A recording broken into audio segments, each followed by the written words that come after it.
सर्वमंगलमांगल्ये शिवे सर्वार्धसाधके शरण्ये त्र्यंबके गौरी नारायणी नमस्तुते। कृष्णाय नारायणं वन्दे कृष्णं वन्दे व्रजप्रियं कृष्णं द्वैपायनं वन्दे कृष्णं वन्दे प्रथासुतम्। अखण्डमण्डलाकारं व्याप्तं येन चराचरं तद्पदं दर्शितं येन तस्मै श्री गुरुवे नमः।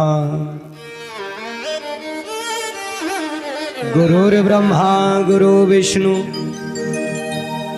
गुरुदेव महेश्वर गुरु साक्षात् परब्रह्म तस्मै श्री गुरुवे नमः।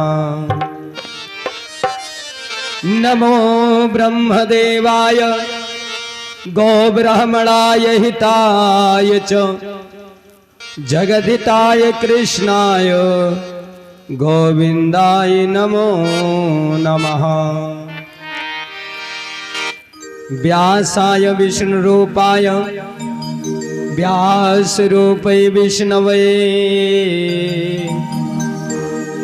नमो भो ब्रह्मणे श्रेष्ठे वसिष्ठाय नमो नमः। कृष्णाय वासुदेवाय देवकी नंदनाय च नंदगोपकुमाराय गोविंदाय नमो नमः। कह दो दुर्गे मैया की जय, श्री गावट माता की जय, श्री गुरुदेव भगवान की जय। कथा प्रारंभ होत है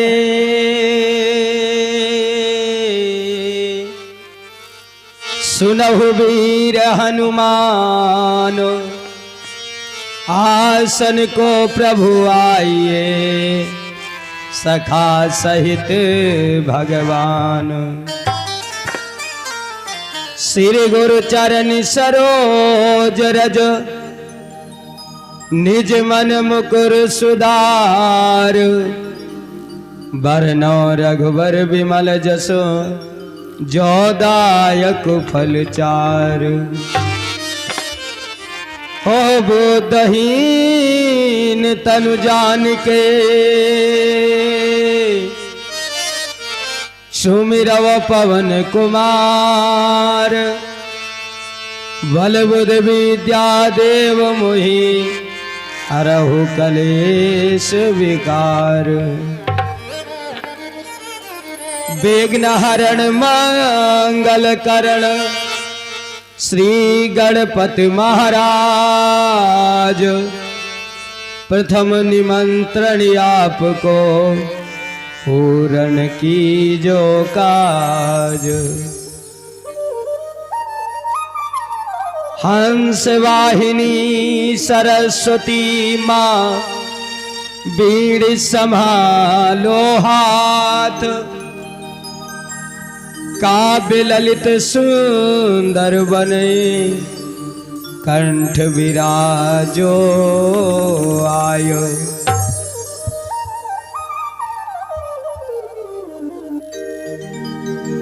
छवि ललित कमला कोटि सम नवनीली अंबर धारणी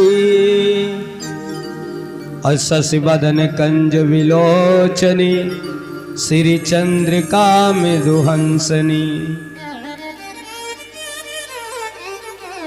आनंद घन गोविंद मन मंदिर अन्य निवासनी घनश्याम जनहित चात की घनश्याम धनहित मोरनी। आए बड़े भाव से भगवान का श्री गणेश जी महाराज का ध्यान करते हुए आज की कथा में प्रवेश करते हैं। हाथ जोड़ विनती करूं अरे सुनियो चेत लगायो और दासी आ गयो शरण में प्रभु रखियो मेरी लाज। राधा तू बड़ी भागनी कौन तपस्या कीन तीन लोक तारण तरण जो तेरे आधीन। बोलिए श्री गणपति महाराज की, श्री गुरुदेव भगवान की। आइए बड़े भाव से भगवान के चरणों में कोटि कोटि नमन करते हुए, बारंबार प्रणाम करते हुए अपने माता पिता को प्रणाम करते हुए श्री गुरुदेव महाराज के चरणों में बारंबार नमन करते हुए और बड़े भाव से भगवान का ध्यान करेंगे। बोलिए गावट मैया की जय हो। या देवी सर्वभूतेषु बुद्धि रूपेण संसिता हर नमः तस्यै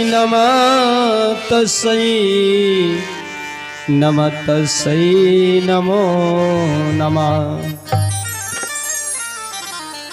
गुरु चरणन नमन करूं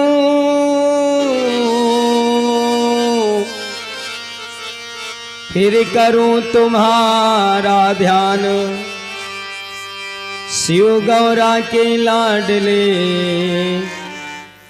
मेरे आप ही रखना ध्यान।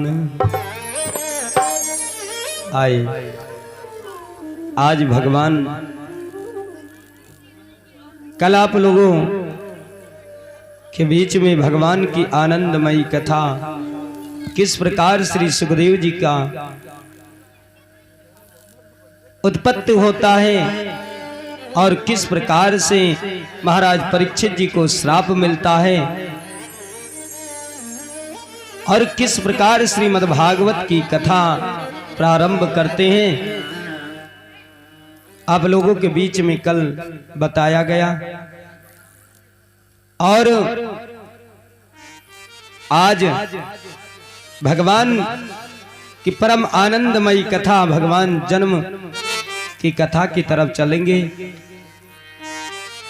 लेकिन उससे पहले हमको, आपको, सभी को त्रेता युग में पहुंचना है। आइए सर्वप्रथम त्रेता युग की गाथा करते हुए फिर द्वापर की कथा में प्रवेश करेंगे। आज महाराज सुखदेव जी कहते हैं कि त्रेता युग में महाराज मनु के वंशज चलाते हुए महाराज दशरथ पर तक पहुंचती है, क्योंकि भगवान की इतनी आनंदमयी कथा है, भगवान की इतनी कथा है कि पूरे जीवन आप कहते रहिए पर कथा खत्म नहीं हो सकती। इसलिए हम लोगों को साप्ताहिक 7 दिन का समय दिया गया है। इन्हीं 7 दिन में कथा को करते हुए आज भगवान कहते हैं श्री सुखदेव जी महाराज के हे राजन,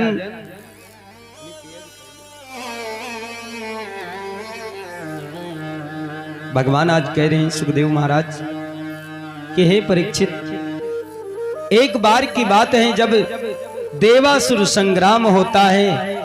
देवासुर संग्राम में देवराज इंद्र के साथ महाराज दशरथ भी बड़ी वीरता के साथ युद्ध किया और युद्ध में जीत हासिल हुई। देवराज इंद्र से महाराज दशरथ जी कहने लगे कि अब हमको अयोध्या चलना चाहिए, अयोध्या का कार्य देखना चाहिए। आज महाराज देवराज इंद्र कहते हैं कि हे महाराज दशरथ, आप इतने दिन तक इतना युद्ध किया, आपको थकान आ गई, इसलिए आप थोड़ा समय हमारे स्वर्ग में बिताएं और स्वर्ग का आनंद प्राप्त करें। दशरथ जी महाराज स्वर्ग में कुछ समय विश्राम किया और फिर जब अयोध्या के लिए चलने लगे तो देवराज इंद्र ने प्रेम स्वरूप एक पारिजात का पुष्प दिया। कहा ले जा करके ये मैं आपको प्रेम स्वरूप भेंट कर रहा हूं। और वही पुष्प लेकर के महाराज दशरथ जी अयोध्या पहुंच गए। और जब अयोध्या पहुंचे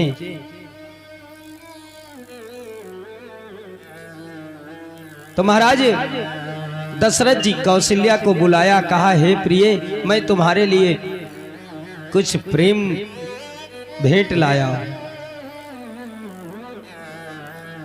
आज महाराज जो ही कौशल्या को वो पुष्प देते हैं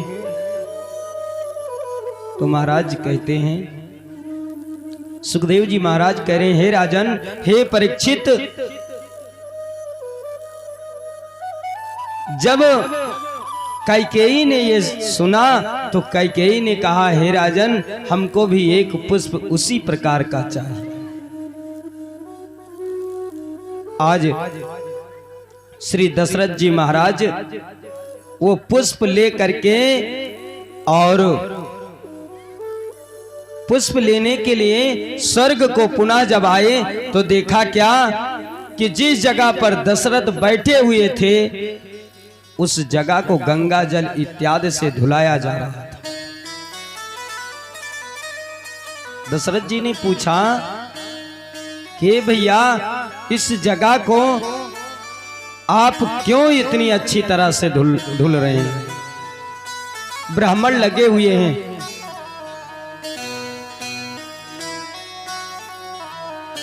वेद उच्चारण कर रहे हैं, बड़ा ही आनंद आ रहा है। आज दशरथ जी ने जब पूछा कि भैया इस जगह को क्यों आप शुद्ध कर रहे हैं, यहां स्वस्ति वाचन इत्यादि का पवित्र मंत्रों का उच्चारण क्यों कर रहे हैं? दशरथ जी को वो सैनिक जानते नहीं थे, सेवादार, तो कहने लगे यहाँ एक अयोध्या के राजा आए हुए थे और इस जगह पर बैठ गए, ये जगह अपवित्र हो गई। दशरथ जी ने पूछा क्यों? तो दास जो थे, सेवक, कहने लगे महाराज ऐसा शास्त्र में बताया गया है, जो संतानहीन होता है और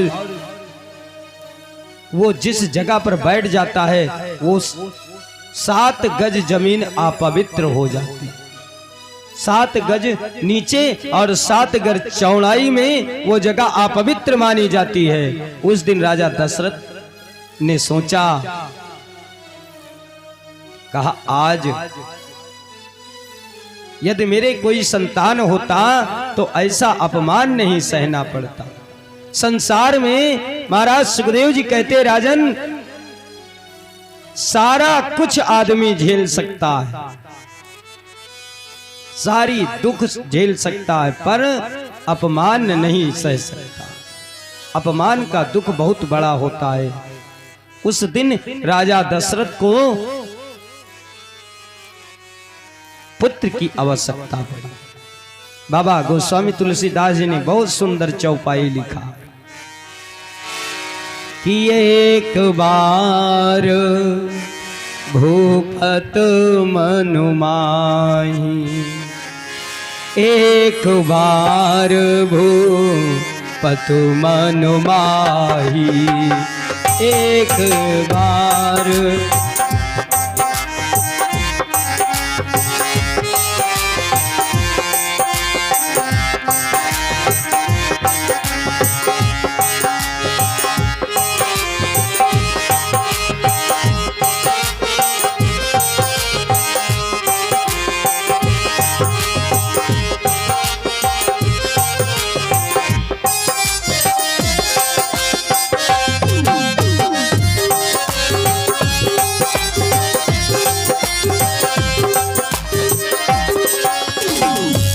एक बार भूपत मन माही, एक बार भूपति मन माही, भय गया सोचना, भय गया सोचना।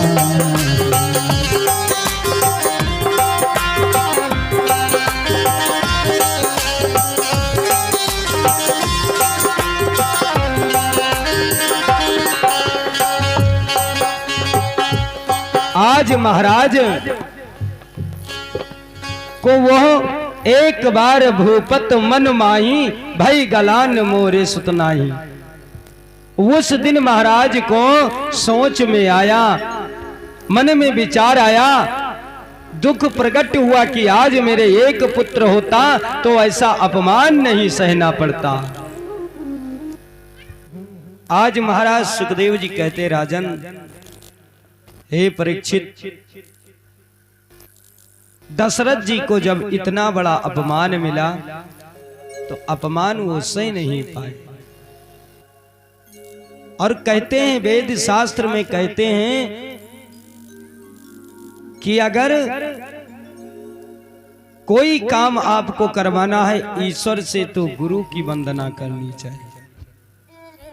गुरु से बड़ा न कोई। गुरु और ईश्वर का अगर दर्जा दिया गया है तो गुरु श्रेष्ठ माना गया है। क्योंकि बाबा रहीमदास ने लिखा है कि गुरु खड़े गोविंद खड़का के लागू पाए, गुरु बलिहारी आपनो गोविंद दियो बताए।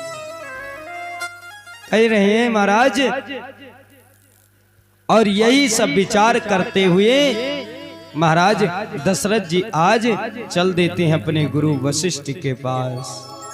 बाबा गोस्वामी तुलसीदास लिखते हैं कि गुरु ग्राह गायवो तुरत मोहि पाला, गुरु ग्राह गायवो तुरत मोहि पाला, गुरु ग्राह गायवो तुरत मोहि पाला, गुरु ग्राह गायवो तुरत मोहि पाला, तेरे लागू करे विनय विशाला, गुरु ग्राह गाया।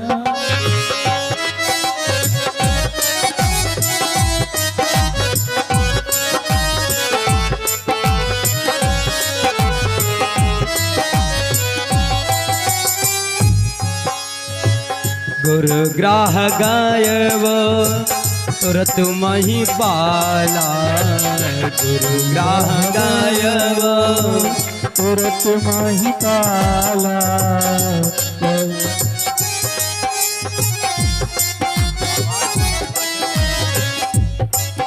महाराज सुखदेव जी कहते, राजन आज वशिष्ठ जी महाराज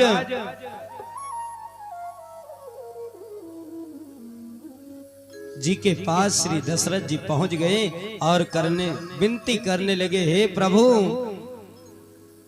अब तुम्हारे सिवा मेरा कोई नहीं, तुम ही हो माता पिता, तुम ही हो बंधु सखा, तुम ही हो।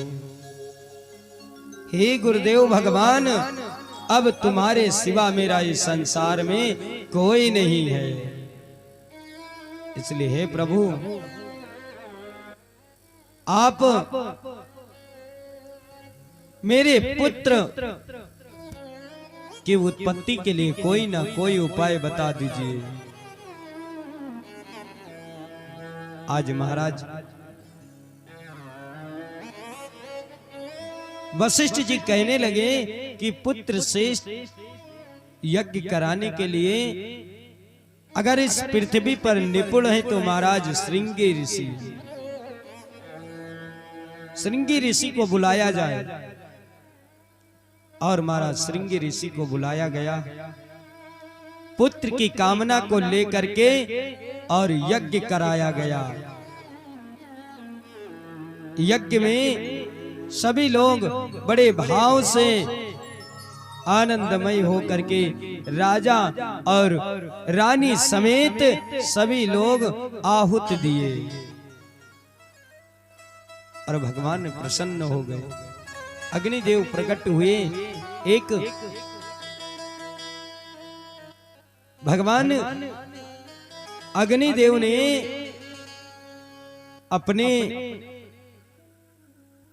हाथों में एक खीर का कटोरा लेकर के प्रकट हुए और राजन को दिया। कहा, हे राजन, ये ले जा करके और अपने महारानी को दे देना, इससे तुमको पुत्र होगा। महाराज श्री सुखदेव जी कहते हैं, राजन, इस प्रकार से अग्निदेव के आशीर्वाद से तीनों रानियां बराबर भाग में 3 भाग बनाया। एक एक रानी अपना अपना भाग लेकर के ग्रहण करने लगे। तो भगवान श्री सुखदेव जी कहते हैं, राजन, उन रानियों में इतना बड़ा प्रेम था, इतना बड़ा प्रेम था कि कौशल्या और कैकेयी ने थोड़ा थोड़ा निकाल करके और सुमित्रा को दे दिया। तीनों रानी गर्भ से हो गई। राजा दशरथ जी, देखिए, रामचरितमानस में कुछ ऐसी चीजें लिखी हुई हैं जिसको आप पूर्ण रूप से नहीं जान सकते। कौशल्या का विवाह हुआ दशरथ जी के साथ, सुमित्रा का विवाह हुआ, और बीच की जो रानी थी कैकेयी, आप कभी कथा सुने कि कैकेयी दशरथ जी से विवाह हुआ था या गंधर्व विवाह हुआ था या लौकिक या वैदिक, किस प्रकार से विवाह हुआ? कैकेयी कैसे आ गई दशरथ जी के पास? कैकेयी जी के हाथ में एक उंगली थी, वो पत्थर की थी। कौशल्या और सुमित्रा जी जब आई तो अकेली आई, पर जब कैकेयी आई तो एक दासी लेकर के आई। कभी इसके बारे में विचार किया? क्यों? क्योंकि जो कैकेयी थी बहुत वीर, रानी में सबसे वीर कैकेयी थी। कैकेयी का प्रेम विवाह हुआ था, दशरथ जी से प्रेम विवाह किया था, लेकिन प्रेम दोनों तीनों रानियों में अटूट प्रेम था। अभी महाराज सुखदेव जी कहते, राजन, समय का ध्यान रखते हुए तीनों रानी गर्भ से हो गई और तीनों को कौशल्या जी से एक पुत्र, सुमित्रा जी से एक पुत्र, सुमित्रा जी के 2 पुत्र और कैकेयी से 1 पुत्र। इस प्रकार महाराज दशरथ जी के 4 पुत्र होते। विश्वामित्र जी ने, विश्वामित्र महाराज राम और लक्ष्मण जी को अपने साथ में लेकर के गए,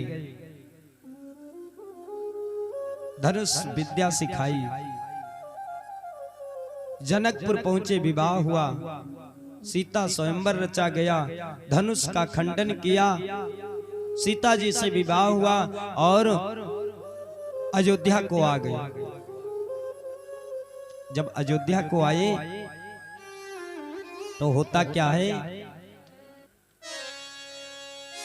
वो दासी जो थी मंथरा, उसने एक रास रच दिया, रानी कैकेयी को भड़का दिया।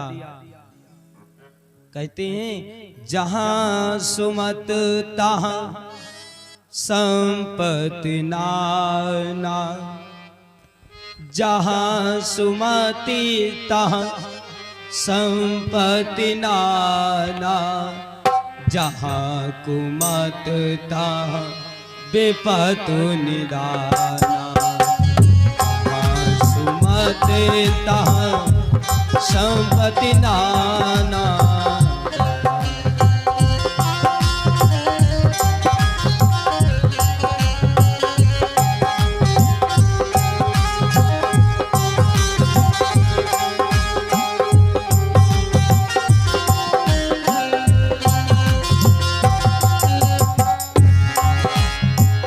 जहाँ सुमति तहाँ संपत्ति नाना। जहाँ सुमति तहाँ संपत्ति नाना। जहाँ कुमति तहाँ विपत निदाना।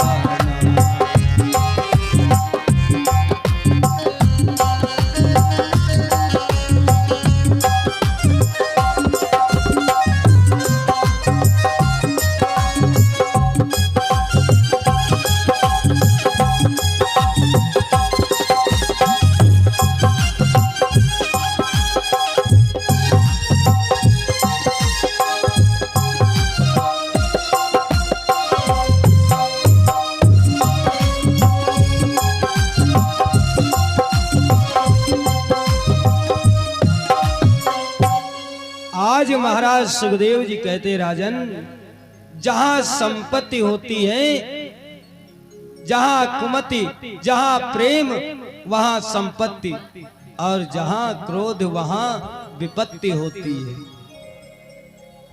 मंथरा ने भड़का दिया कि महारानी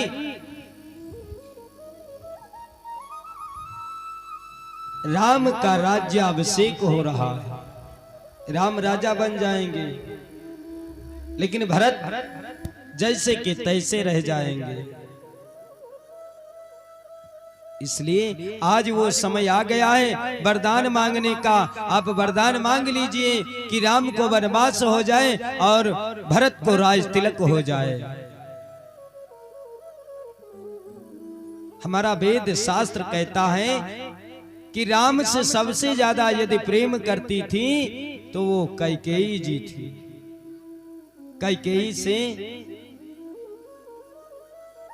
ज्यादा कोई प्रेम नहीं करता था, लेकिन कहते नहीं है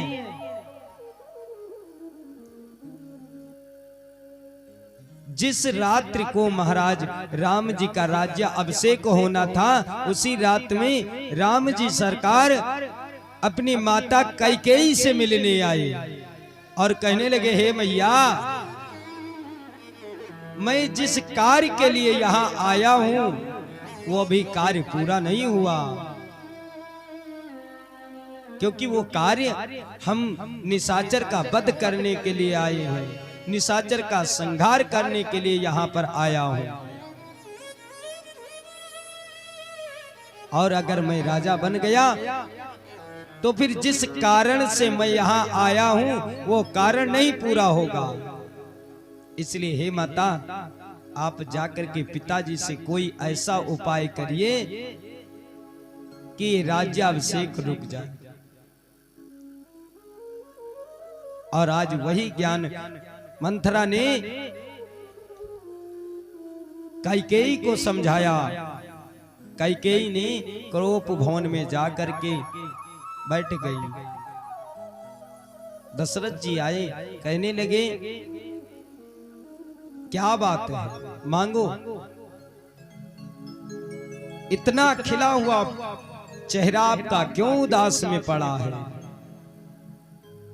कैकेयी कहने लगे, हे महाराज, ये उदासी तभी जाएगी जब आप मुझे 2 वरदान जो देने का वादा किया था वो वादा पूरे करिए।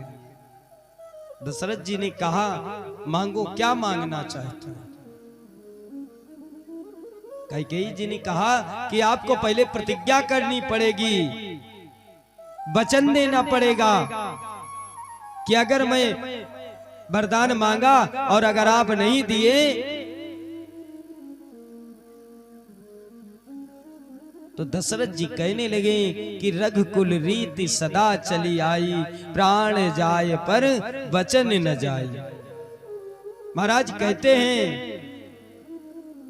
कि राजा रघु के राज के समय से ये सभी लोग जानते हैं कि सूर्यवंशी अपने वचन से नहीं विमुख होते हैं, इसलिए वरदान मांगो। क्या मांगना चाहते हो? कहने लगी महाराज अगर आप मुझे वरदान देना चाहते हैं तो वरदान दीजिए कि मेरे पुत्र भरत को राज तिलक हो, राजा भरत बने। और दशरथ जी कहने लगे ठीक है, भरत ही राजा बनेंगे। तो कैकेयी ने दूसरा जो ही वचन मांगा, कहा कि हे महाराज मुझको वचन दीजिए कि राम को वनवास हो जाए। और जो ही वनवास का नाम सुना, दशरथ जी खड़े के खड़े रह गए, एकदम सुन्न से हो गए और कहने लगे कि तुम मेरे प्राण को मांग लो, पर मेरे प्रिय पुत्र राम को वनवास ना भेजो। कोई दूसरा वचन मांग लो। कैकेयी बड़ी क्रोध से कहती, अगर देना चाहते हो तो आप मुझे दीजिए वचन कि राम को वनवास हो। दशरथ कहने लगे, अरे प्रिय, हे बूढ़े समय में पाया,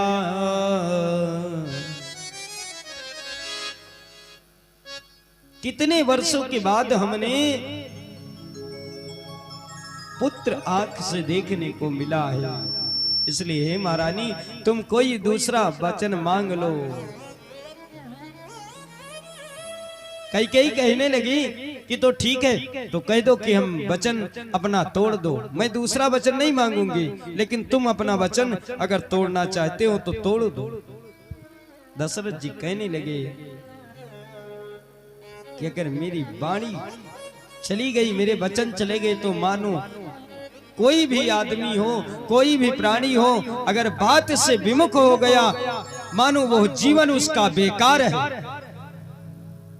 क्योंकि बात से मुकरना, बात को पलट देना, बात को ध्यान में ना रखना, ये मनुष्य का कर्म नहीं है, ये पशु का काम है।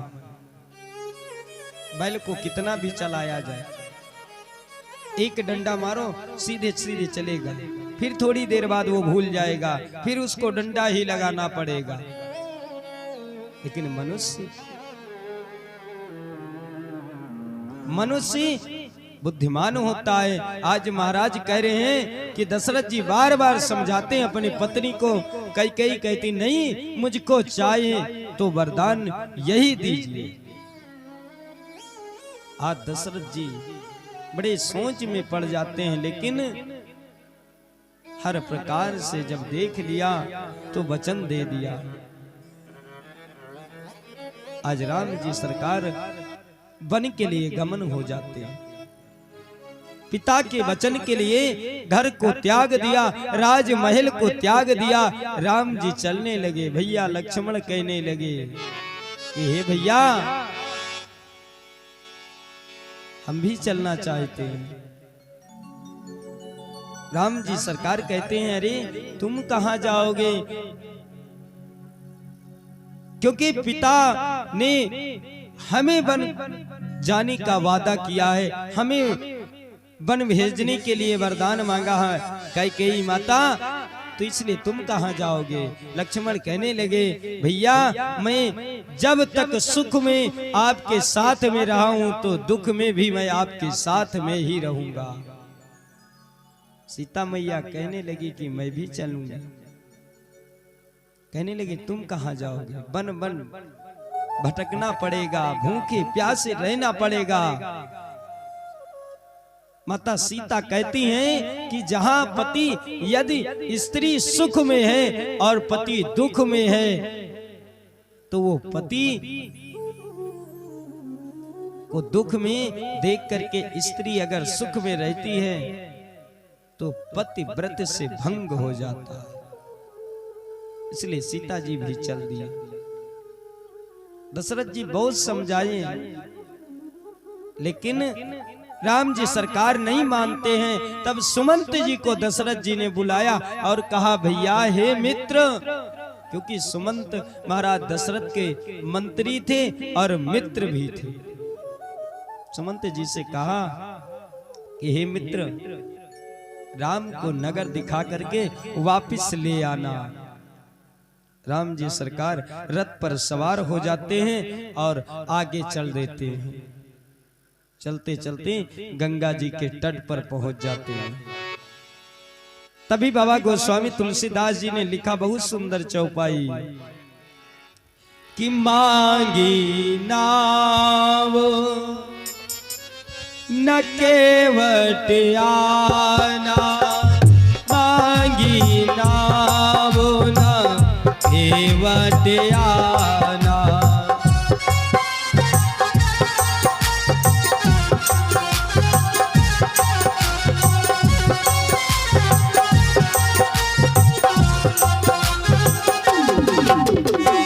मांगी नाव न केवट आना, कहाई तुम्हारो मरम माय जाना।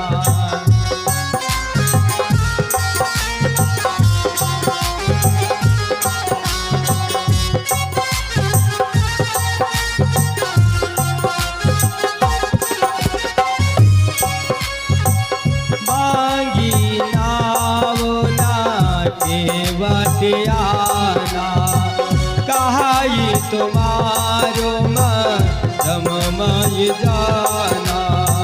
चरण कमल रज कहु सब कही, चरण कमल कहु सब कही।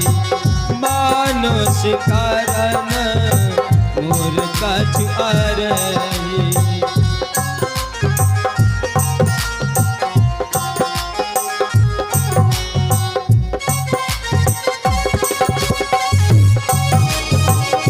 जय हो।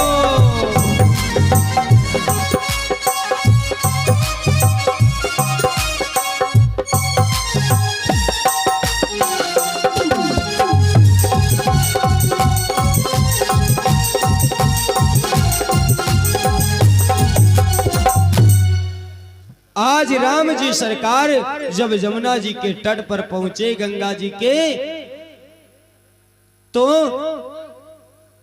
केवट को इशारा किया, भैया इधर आ जाओ, हमको गंगा जी के उस पार जाना है। कहने लगे, महाराज हमको उस पार जाना है। बाबा गोस्वामी तुलसीदास जी लिखते हैं कि मांगी नाव न केवट आना, कहे तुम्हार मरम मैं जाना। हे प्रभु, मैं आपकी महिमा को अच्छी भली बात जानता हूं, तो विचार करिए कि कौन सी महिमा को वह जानता है। आज केवट राज सरकार कहता है भगवान राम से कि मैं आपकी महिमा को जानता हूं। कौन सा महिमा है? कि छुअत शिला भय नारी सुहाई, छुअत शिला भय नारी सुहाई।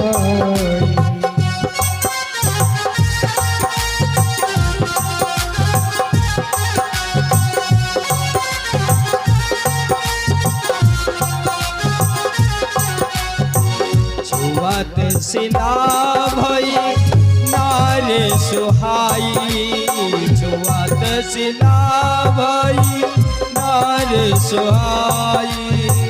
पाहन देना कठ कठिनाई,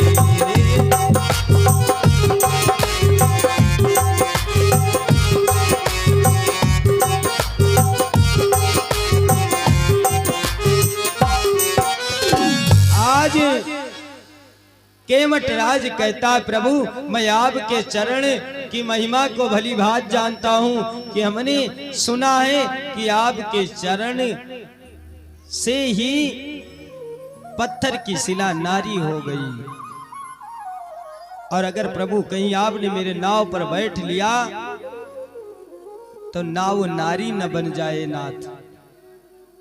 अगर नारी बन गई तो फिर एक मेहरिया के लिए हम पूरा दिन नाव चलाते हैं प्रभु, और अगर दो दो हो गई तब क्या होगा। इसलिए प्रभु हाथ जोड़ करके एक विनती है। आज वो मल्लाह बड़े भाव से कहता, प्रभु पांव आप पहले धुला लीजिए, तभी मैं आपको गंगा के उस पार ले जाऊंगा। बोलिए वृंदावन बिहारी लाल की। महाराज परीक्षित जी ने कथा में थोड़ा सा नाक सुरुक लिया, नाक टेढ़ा कर लिया था, तो उसके कारण से महाराज परीक्षित जी का केवल नाक मिट्टी का बचा था, बाकी कथा सुनते सुनते सारा शरीर वज्र का हो गया था। एक तक्षक की बात नहीं कर रहे हैं, हजारों तक्षक काटते पर उनकी मृत्यु नहीं होती। इसलिए कथा में बड़ी सावधानी रखनी पड़ती। होता नहीं है, अगर आप किसी को भोजन करवाते हैं तो बहुत इंतजाम बनाना पड़ेगा। किसी के मन का सब्जी नहीं होगा तो कोई खीर कहेगा अच्छी नहीं बनी है, कोई कहेगा पूरी मोटी है तो कोई कहेगा पतली हो गई, और अगर ना भोजन करवाओ तो सिर्फ एक ही नाम होगा कि नहीं खिलवा नहीं पाए, भोजन नहीं करवा पाए। तो कथा में ना में तो एक दोष कि कथा सुनने नहीं आई, और अगर कथा सुनने आए और कथा में वार्तालाप इधर उधर की बात करेंगे तो उससे दो नुकसान। एक तो खुद को पाप लगता है, क्योंकि कथा में शांति से बैठना चाहिए और ध्यान पूर्वक सुनना चाहिए। और दूसरी चीज, आप तो सुन नहीं रहे हैं और अगर दूसरा आपके बगल में बैठा सुनने का प्रयास कर रहा है तो आप उसको सुनने नहीं दे रहे। तो इसलिए एक पाप नहीं लगता, दो पाप लगते, एक खुद का और एक पड़ोसी का। राम जी सरकार कि केवट राज ने पैर धुला बड़े भाव के साथ, और पांव धुलने के बाद वह जल उसने स्वयं पी लिया, ग्रहण कर लिया और पूरे परिवार को पिलाया। भगवान के चरणोदक से मनुष्य की सभी कामना पूर्ण हो जाती है। अच्छा देखिए, कथा में हम सबको बुलाते कि आइए भैया कथा सुनिए। इसमें फायदा किसका है? आपका फायदा। आप आएंगे तो कथा होगी, आप नहीं आएंगे तब भी कथा होगी। अभी जो उत्तराखंड में कांड हुआ है सभी लोग जानते होंगे, कितने गए थे और कितने वहां से वापस आए।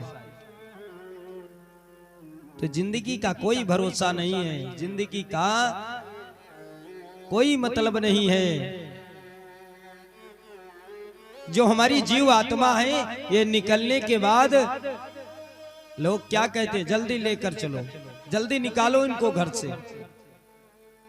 केवल जब तक श्वास है तब तक हमारा सबका संबंध है, और जिस दिन श्वास छूट गई उस दिन सारे रिश्ते टूट गए। ना कोई किसी का भाई, ना किसी का कोई पिता, और ना कोई किसी का पुत्र। खुद का पुत्र होते हुए भी, चाहे आपकी दशा हो चाहे हमारी दशा हो, हम सबकी बात कर रहे हैं कि अगर घर से जब निकलते हैं तो कोई ये भरोसा नहीं है कि अगर हम सही सलामत घर आ जाएं, समझो भगवान की बहुत बड़ी कृपा।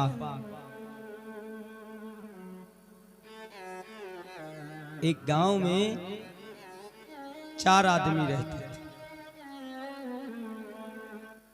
4 आदमी रहते थे। एक ने सोचा कि भगवान का भजन करना चाहिए। तो दूसरा भाई जो था, महाराज कह रहे हैं कि दूसरा जो भाई था उसने कहा ये भगवान का पूजा पाठ करना केवल बेकार है, सिर्फ पंडित लोगों ने अपने फायदे के लिए ये यज्ञ कथा को रचा है। बताइए, भागवत जी की कथा में स्पष्ट रूप से बताया गया है कि भागवत की कथा उस जगह पर होती है और उस व्यक्ति के द्वारा होती है जिसके 21 जन्मों का जब पुण्य उदय होता है तब वो एक बार भागवत की कथा करवा सकता है। भागवत की कथा, अब देखो कथा होती है, कहते हैं कि भागवत की कथा में कोई भी वक्ता आएगा, कोई भी महाराज आएगा, यही कहेगा कि भागवत की कथा सुनने से मनुष्य का उद्धार हो जाता है। कि आज कल की कथा सुनने से उद्धार होगा? होगा नहीं होगा? बताइए, नहीं होगा, नहीं होगा। क्यों नहीं होगा? इसका कारण है क्योंकि कथा को सुनने के लिए पहले से ही रिश्वत मनुष्य ले लेता है। आप रिश्वत हमसे लिए नहीं लिए? कथा ये शुभारंभ होने से पहले हमने एक आदमी से कहा कि भैया कथा करवाना चाहते हैं। सबने कहा ठीक है, सब कह तो दिए ठीक है, पर ठीक के साथ और ठीक होना चाहिए। आपसे धन मांगा गया? नहीं मांगा। आपसे क्या मांगा गया? समय मांगा गया। सिर्फ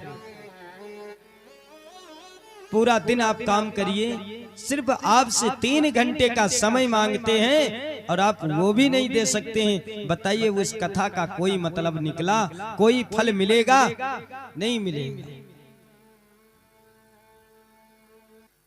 महाराज सुखदेव जी ने, राजा परीक्षित जी ने कहा कि अगर सुखदेव जी को भागवत जी की कथा श्रवण करवाई जाए तो परीक्षित जी का उद्धार हो सकता है। भागवत जी में लिखा हुआ है। तो व्यास मुनि आ गए, महाराज परीक्षित जी से कहा हम आपको कथा श्रवण करवाएंगे। परीक्षित जी ने कहा मैं आपसे कथा नहीं श्रवण कर सकता, आप हमको कथा नहीं सुना सकते। क्यों? क्योंकि मैं एक क्षत्रिय हूं और आप शूद्र, आपकी माता जो है वो शूद्र योनि की, शूद्र जाति की है। इसलिए आपके मुख से कथा सुनने से मुझे फल नहीं लगेगा, फल नहीं मिलेगा और पाप लग जाएगा। क्योंकि स्पष्ट रूप से बताया गया है, सबका काम बताया गया है कि क्षत्रिय को अपनी प्रजा की रक्षा करना, ब्राह्मण को वेद वाचना है, वैश्य को व्यापार करना है और शूद्र को सेवा करना है। शूद्र कोई जन्मजात से सभी शूद्र होते हैं, चाहे वो ब्राह्मण हो, चाहे क्षत्रिय हो, चाहे वैश्य हो, और शूद्र तो शूद्र ही है। क्योंकि सब लोग शूद्र पैदा होते हैं और फिर उनके संस्कार के द्वारा उनकी जाति बनती है। कथा में कहते हैं, आजकल की कथा चलती है, भागवत कथा करते हैं लोग। अभी एक कथावाचक जो हुए हैं हेमराज यादव, हेमराज यादव की आप कथा सुन लीजिए कि वो भागवत की कथा है। ऐसी कथा सुनाते हैं जो अभी हम बोल नहीं सकते मंच से, उनको वो गाने में आनंद मिलता है। एक नहीं 1,00,000 कथा सुनिए पर उसका फल नहीं मिलेगा। भागवत जी में स्पष्ट रूप से बताया गया कि व्यास जी मुनि कथा सुनाने के काबिल नहीं थे, क्योंकि शूद्र की उनकी माता शूद्र जात की थी। महाराज सुखदेव जी ने कथा सुना। कहते हैं महाराज सुखदेव जी महाराज बता रहे हैं कि कथा सुनने का नियम होता है, कथा सुनाने का नियम होता है, कथा करने का नियम है और कथा करवाने का भी नियम बताया गया है। भागवत जी में स्पष्ट रूप से बताया गया कि कथा सुनने से तन मन धन तीनों जब आप अर्पण करेंगे तब जाकर के आपकी कथा सफल होगी। आप ऐसी कथा सुनते हैं, 4 वेद 6 शास्त्र 18 पुराण हैं, आप इन सब को मंझा लीजिए, खगाल लीजिए कि उसमें कोई स्त्री कथावाचिका नहीं हुई। और आज कलयुग में सबसे ज्यादा स्त्री ही कथा कहती है। क्या उस कथा से फल मिलेगा आपको? नहीं मिलेगा।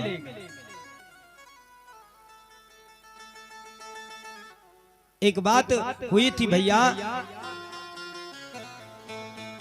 हमारे कप्तान दादा का एक रामचरितमानस का पाठ हो रहा था। कौन? सिद्ध बाबा को गए। अब वहां भैया एक हरिजन मिल गया हमको।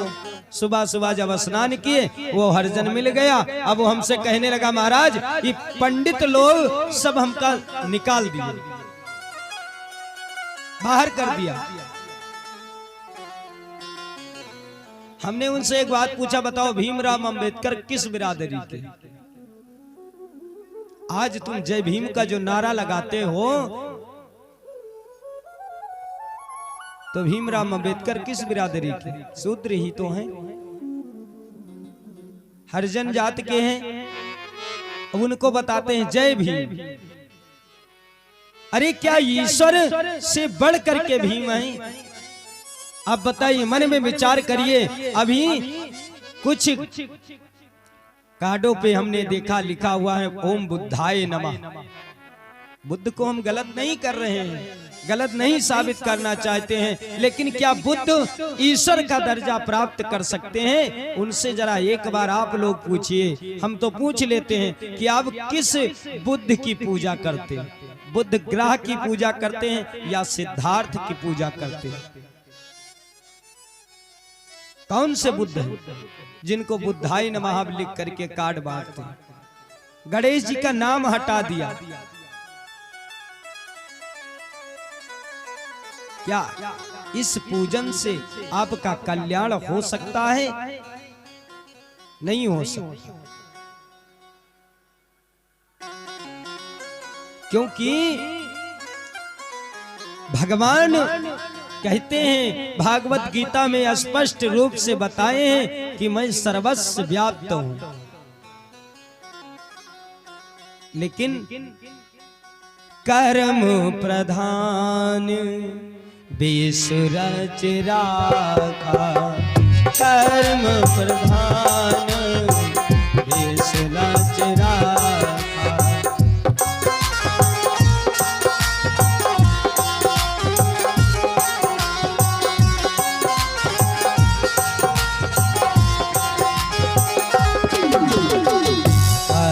प्रधान विसुरच राखा, कर्म प्रधान विसुरच राखा। जो जस कीन्हे फल तस चाखा।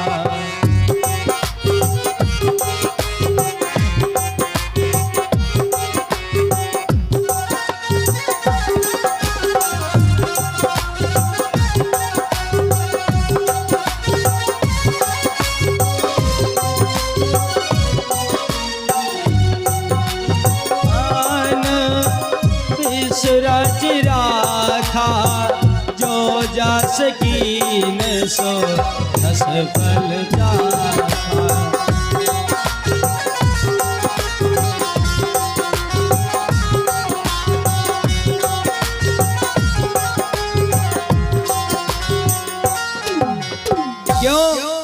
ऐसा क्यों कहा गया? आज बुद्ध जी की पूजा होती है तो बुद्ध जी की पूजा क्यों होती है? क्योंकि उन्होंने कर्म किया। बुद्ध जी ने, क्योंकि गुरु के बिन ज्ञान न होता, गुरु के बिना ज्ञान नहीं हो सकता। और गुरु के बिना जब ज्ञान नहीं होगा तो आप लोग विचार करिए कि गौतम बुद्ध जो थे, बुद्ध किसी को तो गुरु बनाया होगा क्या? आप बताइए जरा, विचार करिए, क्या बुद्ध ने कहीं अपने आप को ईश्वर बताया कि हम ईश्वर हैं? बाबा भीमराव अंबेडकर ने अपने आप को बताया कि हमारी पूजा करो। उन्होंने देश के लिए हित सोचा, देश के कल्याण के बारे में उन्होंने संविधान लिखा। लेकिन आजकल के लोग हैं, उनको भगवान बना दिया। कलयुग में पाखंड की सबसे ज्यादा पूजा होती है। कलयुग में पाखंड नहीं करोगे तो आप नहीं माने जाएंगे, ये प्रमाण है। अभी मैला कुचैला कपड़ा पहन करके हम गांव के बाहर निकल जाएं, हमको कोई पंडित मानेगा? नहीं माने, कहेंगे होंगे कोई मंगता फकीर। और अगर जाति हमारी कोई भी है और हम बढ़िया धोती कुर्ता पहन लिए, चंदन लगा लिए, बड़ा त्रिपुंड लगाया और किसी नगर को चला गया, कहीं दूसरे गांव को चला गया, लोग हमको पंडित जी कहेंगे। तो अब ऐसी भक्ति हो। सुखदेव मुनि समझाते हैं राजन को कि इसीलिए मनुष्य कलकाल में मनुष्य नाना प्रकार के दुख को पाता। अब बताइए जरा, विचार करिएगा, बिल्कुल सत्य बात है, किसी की हम बुराई नहीं कर रहे हैं, लेकिन विचार करने की बात है। आज से 20 साल तो ज्यादा हो गए, 10 साल पहले आप चले जाइए, ब्राह्मण के सिवा कोई भागवत कथा करता था? नहीं करता था? बताइए, बोलिए काका, कोई कथा करता था, भागवत कहता था? कोई नहीं कहता था ना। तो बताओ, इससे 10 साल पहले इतनी बीमारी थी, इतने हादसा होते थे, कोरोना हुआ और एक और मर्ज निकली थी, आंख की मर्ज निकली, बुखार नाना प्रकार के आ गए। ये बताइए, आज के 20 साल पहले कोई था, कुछ था? क्योंकि तब कथा होती थी, भगवान का भजन होता था। पंडित कैसा भी हो, मूर्ख हो पंडित, पर वो पंडित ही रहता है। उंगली बड़ी है, देखो हाथ में सबसे बड़ी उंगली है, लेकिन है किसी काम की? इस उंगली से कोई काम होता है? अगर टाप लगाना होगा अंगूठा दिखाओगे, चंदन लगाना होगा तो ये उंगली कनिष्ठिका उंगली दिखाओगे, लेकिन ये उंगली किसी काम की है? बड़ी है हाथ में सबसे,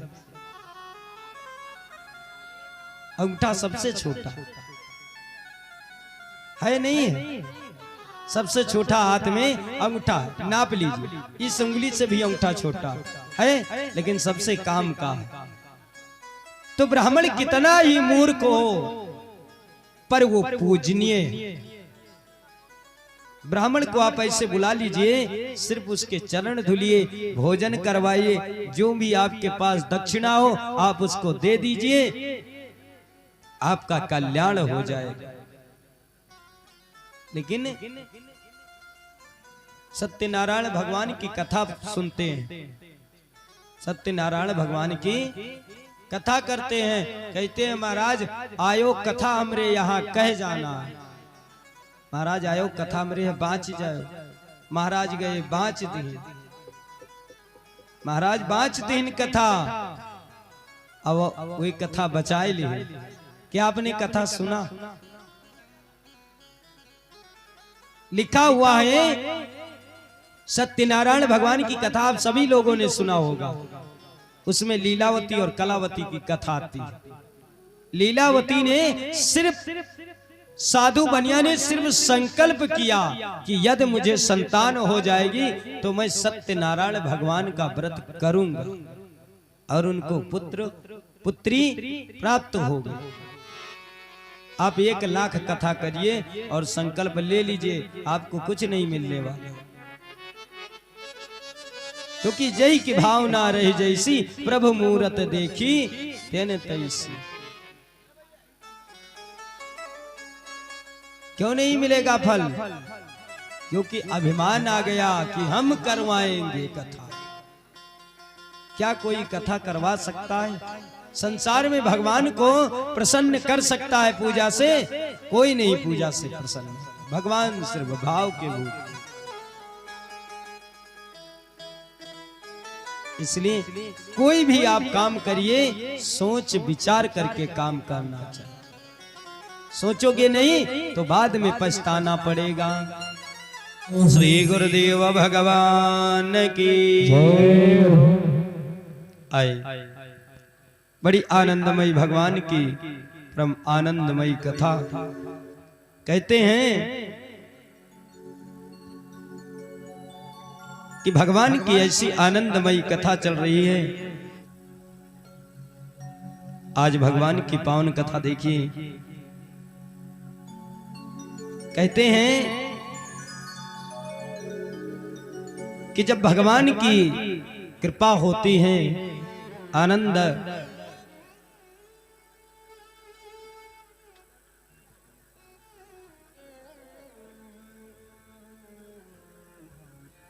बोलिए सामरे सरकार की जय। श्री गुरुदेव भगवान की जय।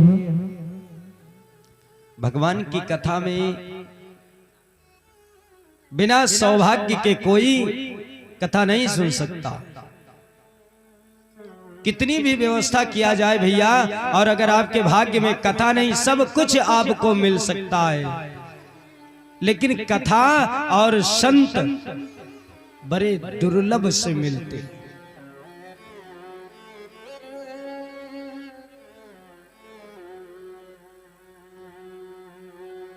संत और भगवत की प्राप्ति जब आप बहुत मेहनत करेंगे तब मिल सकता है। संसार में सब कुछ हो सकता है, लेकिन बिना भगवान की कृपा के भगवान की प्राप्ति नहीं हो सकती। कह दो दुर्गे मैया की जय,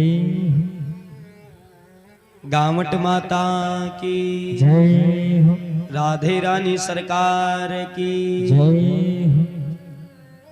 अच्छा, इसमें जितने लोग बैठे हैं सब व्रत हैं? सब व्रत हैं तो भोजन नहीं मिला? अरे जोर से बोल दो, कम से कम पता लग जाए कि आज हमारे नगर में भगवान की कथा चल रही है। इसलिए जोर से थोड़ा बोल दीजिए, मेहनत कर दीजिए। बोलिए वृंदावन बिहारी लाल की जय, सांवरे सरकार की जय, राधे रानी सरकार की जय।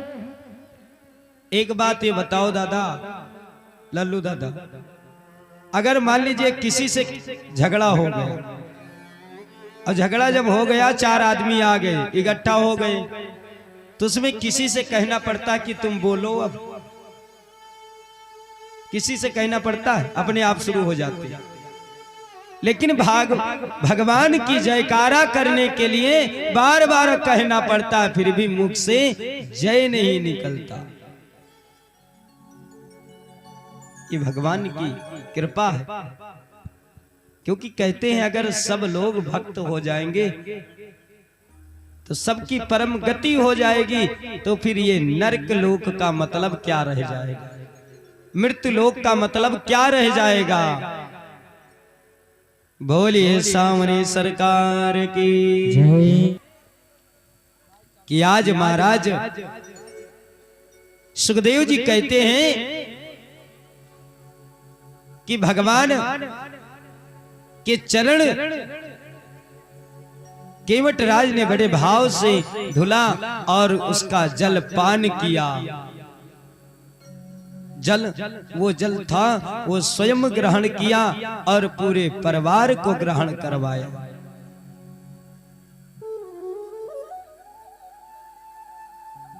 और फिर केवट राज ने भगवान राम को अपनी नाव पर बैठा लिया और नाव पर बैठाल करके भैया भगवान की इतनी सुंदर इतनी आनंदमयी छवि देख करके वो मोहित हो गया और नाव चलाने के लिए इधर उधर से वो लग्गी लगा करके इधर से उधर उधर से इधर करने लगा, क्योंकि जितना समय लगेगा उतनी देर प्रभु के दर्शन होंगे।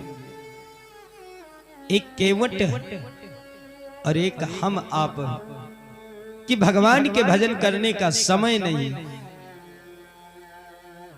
केवट राज ने कहा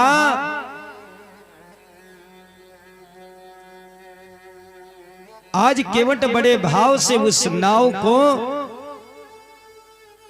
चला रहा है और भगवान की तरफ देख रहा है। आज केवट बड़े भाव से भगवान का दीदार करता हुआ गंगा जी के उस पार पहुंचा दिया। राम जी सरकार कहने लगे किसी नए जगह पर जाने पर एक गुरु अगर मिल जाता है जो अनजानी जगह हो और वहां का जानकार कोई व्यक्ति मिल जाए तो समझ लो आधा कार्य पूर्ण हो जाता है। ए भैया राम जी सरकार अगस्त मुनि के पास गए, सत्संग किया, भगवान की महिमा सुनी, कथा सुनी और महाराज कह रहे हैं अत्रि मुनि के आश्रम पर गए राम जी सरकार और वहां से ज्ञान प्राप्त किया।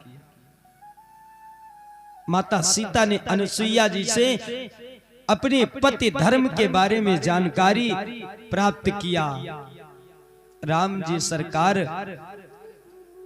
बड़े भाव से बड़े आनंद से अपनी आज महाराज कह रहे हैं और फिर आगे अत्रि मुनि से आदेश लेकर के राम जी सरकार पंचवटी पहुंच गए। पंचवटी में भी सुंदर जगह और वहीं पर बड़े आनंद से अपना जीवन यापन करने लगे। भगवान ने विचार किया कि अब समय हो गया,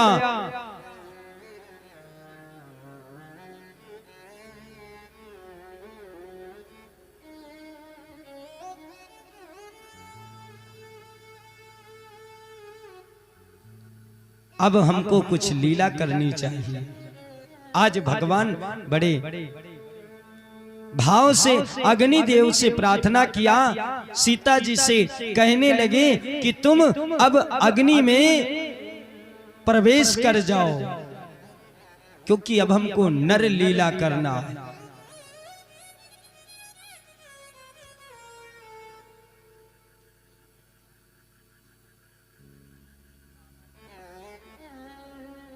और ये भैया गोपाल भैया बहराइच से आए हुए हैं। देखो कितना संजोग है, अच्छा संजोग है। गोपाल जी भैया, गोपाल जी के लिए आज इनका जन्म दिवस मनाया जाएगा। गोपाल भैया गोपाल जी के लिए वस्त्र लेकर के आए, सप्रेम अर्पण किए। भगवान कहते हैं कि दान दिहे ना धन घटे, जो सहाय रघुवीर, और तुलसी पंछी के पिए, घटे न सरिता नीर। अगर किसी नदी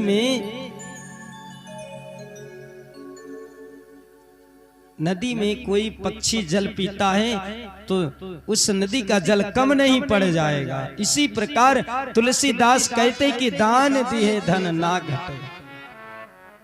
दान देने से धन नहीं घटता,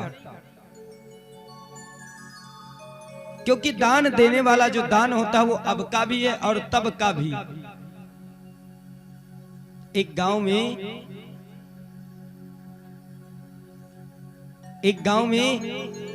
एक बुजुर्ग आदमी रहते थे। उनके 2 पुत्र थे।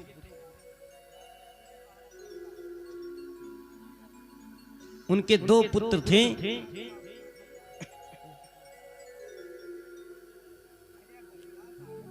महाराज कह रहे हैं कि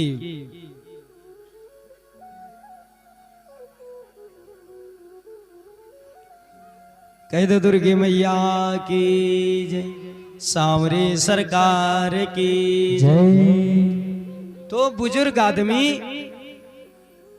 के 2 पुत्र थे और दोनों को अपने पास बुलाया और कहने लगे कि भैया अब हमारा अंतिम समय आने वाला है। अंतिम समय आने वाला है, इसलिए मेरे पिताजी और मेरे पिताजी के पिताजी एक हीरा दे के गए थे। तो मेरे पिताजी के पिताजी मेरे पिताजी को दिया और मेरे पिताजी हमको दे गए। और अब हमारा समय अंतिम आने वाला है, तो मैं तुमको दे रहा हूं। लेकिन बेटा एक बात है। बोले क्या महाराज, क्या पिताजी? बोले इसमें एक नकली है और एक असली है। एक नकली हीरा है और एक असली हीरा है, लेकिन जो हीरा है उसकी कोई कीमत दे नहीं सकता। बहुत कीमती हीरा है, पर इसको पहचान करना पड़ेगा। तो भैया ने सोचा ठीक है। समय थोड़ा और बीत गया। पिताजी का देहांत हो गया। अब वो लड़का कहा भैया अब हम 2 भाई हैं और हीरा ये बांटना है, अब इसका बंटवारा होना चाहिए। एक नकली है एक असली है, अब बताओ कौन ले असली कौन ले नकली? तो दोनों भाई आपस में खूब लड़ाई की, खूब लड़ाई की। फिर धीरे धीरे पंचायत में हाल पहुंचा। पंचायत में रखा गया कि भाई 2 हीरा है मेरे पास, एक असली है एक नकली है। असली की पहचान करो, उसकी कीमत लग जाए। दोनों भाई आधा आधा ले लें अपना। लेकिन उस हीरे की कोई पहचान नहीं कर पाया, सब हार मान लिए, क्योंकि एक ही प्रकार के 2 हीरे हैं, उसको कोई पहचान नहीं पाया। तो लड़के के मन में लालच आ गया और उसने क्या किया, राज दरबार को पहुंचा और कहा महाराज जी से, ए महाराज मेरे पास 2 हीरे, एक असली और एक नकली, और आप तो राजा हैं, राजा के पास अच्छे से अच्छे जौहरे होते हैं, इसकी पहचान करवा दो। इसका आधा धन तुम ले लेना, आधा हमको दे दो। और अगर पहचान नहीं करवा पाए महाराज तो आधी राज आपको हमको देना पड़ेगा। बोले ठीक है, क्योंकि राजा को अभिमान था कि मेरे पास अच्छे अच्छे सुनार हैं, पहचान करवा लेंगे। पहचान होना शुरू हो गई, कोई पहचान नहीं कर पाया। आखिर में राजा को आधा राज देना पड़ा। दूसरे राजा के पास पहुंचे, वहां भी यही हुआ, पहचान नहीं कर पाए। तीसरे राजा के पास पहुंचे, वहां भी पहचान नहीं हो पाया। अब तो कई राज का आधा आधा हिस्सा उन दोनों भाई में मिल गया। लेकिन कहते हैं कि लालच जब आ जाती है तो उसका पतन हो जाता है। उस मनुष्य का पतन हो जाता है जिसमें लालच आ जाता है। क्योंकि जब आप भी छोटे रहे होंगे, एक 3 या 5 की किताब में लिखा होता था, कुत्ते की एक कहानी आती थी कि कुत्ता एक गांव को गया, उसको एक रोटी का टुकड़ा मिल गया। अब वो रोटी का टुकड़ा लेकर के तालाब के किनारे दौड़ता हुआ जा रहा था, तब तक उसको उसकी परछाई दिखाई दिया।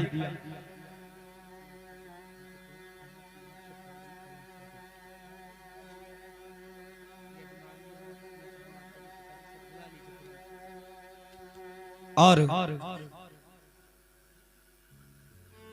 जब उस कुत्ते ने देखा कि एक कुत्ता और है, उसके मुंह में रोटी है, तो कुत्ते ने सोचा कि इसकी भी रोटी छीन ले, हमारे पास 2 टुकड़े हो जाएंगे। और जो ही भूखा तो मुंह से रोटी छूटकर उसी तालाब में चली गई, तो उसके मुंह की खुद चली गई। तो इसलिए लालच सबसे बुरी चीज। आज उसको एक चाह लग गई कि जहां जाएंगे, जहां भी जाएंगे, पहचान कोई नहीं कर सकता है हमारा। इसलिए है भैया, उसने क्या किया, कई राज्य का वो शासक एक छोटा सा नगर बसा हुआ था। छोटे से नगर में आया और कहने लगा कि राजन, मेरे हीरा का पहचान करवाओ। मैं फला फला देश को गया, वहां पहचान नहीं हो पाई। तो कहने लगा, भैया ऐसा है, जब इतने बड़े बड़े राजा हार गए तो मैं भला तुच्छ प्राणी कैसे जान सकता हूं। उसमें चाचा एक बुजुर्ग आदमी बैठा था, दोनों आंखों से अंधा था बेचारा। उसने कहा, महाराज अगर आपकी आज्ञा हो तो मैं हीरे की पहचान कर दूं।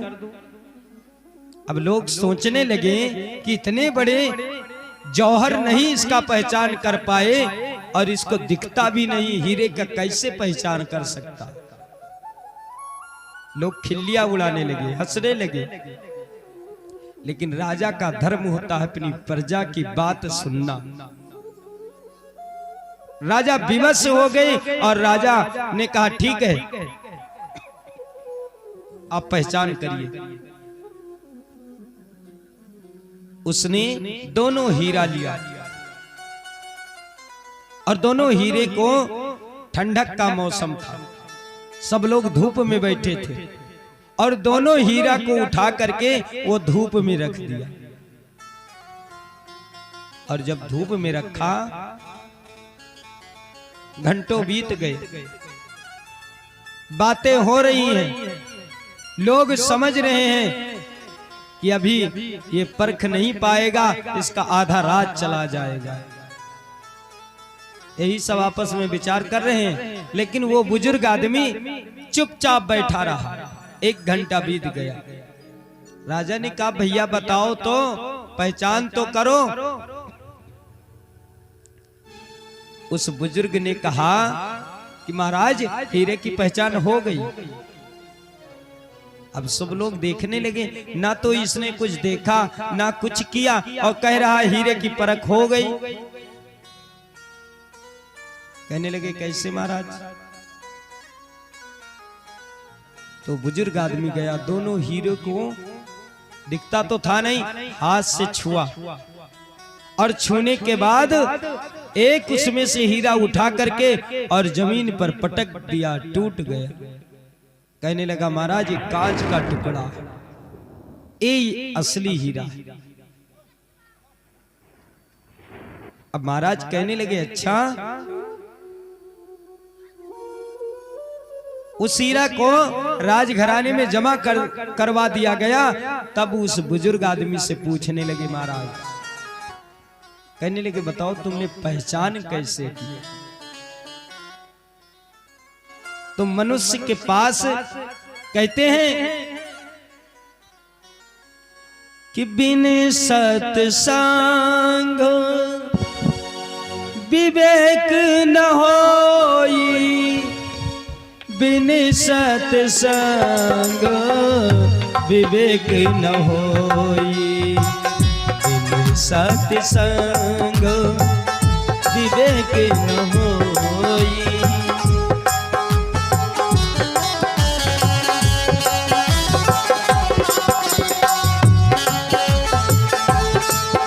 जय हो,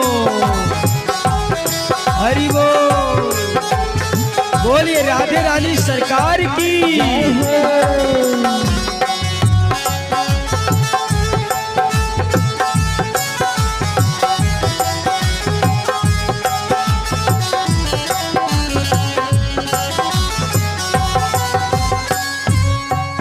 कहते हैं बिना विवेक के कुछ नहीं हो सकता, उसने विवेक का प्रयोग किया। कैसे? उस बुजुर्ग आदमी ने कहा भैया हम हीरा और कांच दोनों धूप में रख दिए तो कांच गर्म नहीं हो, कांच गर्म हो जाता है, हीरा कभी गर्म नहीं होता, चाहे जितना धूप में रख दो। ये हमारे गुरुदेव हम लोगों को समझाते थे कि अगर किसी मनुष्य की पहचान करना है, आपकी पहचान करना है तो आपको उलझा दे, और जैसे आपको उलझाएंगे तुरंत अपने आप खुद ही परिचय बता देंगे कि हम किस स्वभाव के, कैसा हमारा मन है। कहने की बात नहीं है भैया, गोपाल भैया कहने की बात नहीं है, कथा में आने की बात नहीं है। बात यह है कि आपका प्रेम, हम भगवान कहते हैं कि किसी चीज को लेने से पहले परखा जाता, हमने वही गुरुदेव की ही बात आप पर आजमा दिया। हमने सोचा कि गोपाल भैया की परख हो जाएगी, कथा में बुलाएंगे कि हमारे प्रति उनको कितना प्रेम है, उसकी हमको परख हो जाएगी। और ठाकुर जी ने आपको परीक्षा में एकदम निपुण कर दिया। बोलिए सामने सरकार की जय, गावट माता की जय।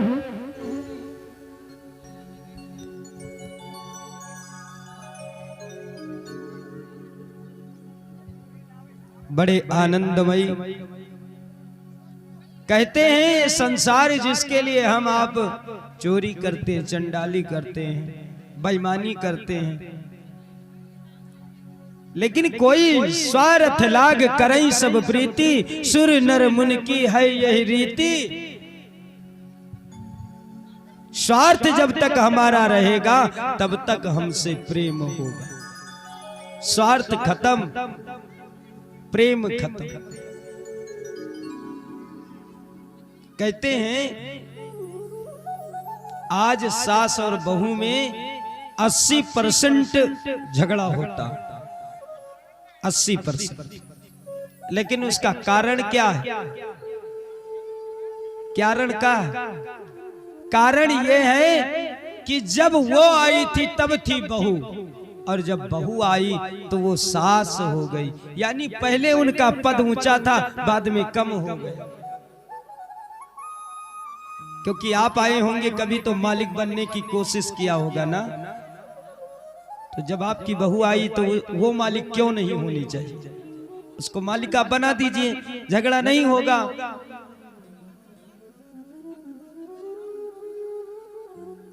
ये बात है। बोलिए वृंदावन बिहारी लाल की जय। अब सास और बहू में झगड़ा होता है। पहले जो बहू होती है तब होता था जयमाल सिस्टम। कब? पहले होता था, उसको कहते थे स्वयंवर। ऐसे तो स्वयंवर में जयमाल पहनाया जाता था। स्वयंवर का अर्थ क्या होता? स्वयं यानी खुद वर चुनना, उसी को कहा जाता था स्वयंवर। लेकिन उसके लिए एक शर्त रखी जाती थी, तब जयमाल होता था। अब जयमाल गांव में होता है। अब बताओ, जयमाल विवाह हुआ, आपके रिश्तेदार आए, हमारे रिश्तेदार आए, सब आ गए और सबके सामने घूंघट खोल करके बैठाल दिया गया मंच पे। सब लोग उनको आशीर्वाद दे रहे हैं, सब देख रहे हैं। और जब घर पे आवे, अगर पर्दा ना करें, चुंदरी ना डाले मुंह पे, तब आप क्रोधित क्यों हो? इसमें गलती किसकी? सास की गलती होती है, क्योंकि लिखने में ही प्रमाणित कर दिया। बुरा मत मानिएगा, अगर सास और बहू में झगड़ा होता है, कमी सास की होती है। क्योंकि सास में ऐसी बात नहीं है, सास में पहले बड़ा सा होता है, पहले सा लिखा जाता है, फिर बड़ा के मात्रा लगाया जाता है, तो कि फिर छोटा सा। सास पहले जब आई थी तब आपका पद ऊंचा था, लेकिन जैसे बहू आई आपका पद नीचे हो गया। कैसे? बा, बा में बड़ा के मात्रा और हा, हा में बड़ा ऊ के मात्रा, यानी दोनों पद उसके ऊंचे हैं। बोलिए वृंदावन बिहारी लाल की जय।